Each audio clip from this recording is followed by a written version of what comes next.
kalawang pares, ang Husky Harmony, si Aina Imperial at Roque Pakinggan natin. Dino. Pakinggan natin kung anong sasabihin ng ating mga hurados, kung bakit Yes. sila nagong. Your voices are fabulous. We were rooting for you from the start, pero I think ang lakas masyado nung background. Siguro nabibingi tayo pag nag-harmonize. It happens to me a lot. But hindi mo palampas kasi nagsunod-sunod. But please keep going on because ang ganda. Please Sayang. keep singing.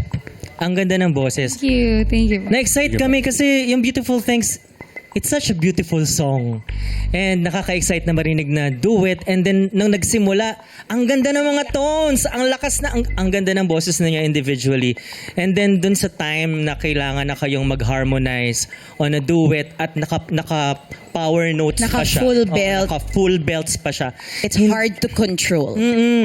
And we understand that. Hindi And napangatawanan. Oo.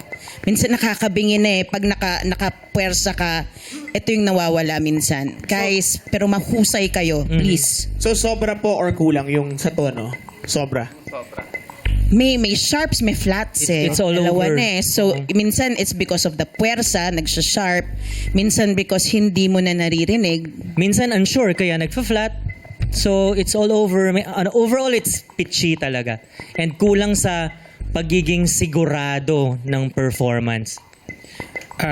Siguro nasabi na nila lahat kung ano yung mga napuna nila sa performance. But ako lang, nalulungkot talaga ako every time. Kasi, kumbaga mga kapatid ko kayong lahat nandyan sa entablado. And as much as possible, gusto kong maitawid nyo yung performance. But, of course, narinig ng mga hurado yung mga narinig nila. And, nakakalungkot kasi yun ang naibigay ninyong performance. And sana sa susunod, you make up for it for more preparation, maging sigurado. Kung malakas man yung kahit gaano kalakas o kahit gaano kahina yung mga music dito, kabisado nyo kung ano yung gagawin ninyo. But you have fabulous voices. Ayun, nakakalungkot, but sana magpatuloy pa kayo. And paikot-ikot lang naman tayo dito sa tawag ng tanghalan. Who knows? Baka may chance pa kayong rumesback.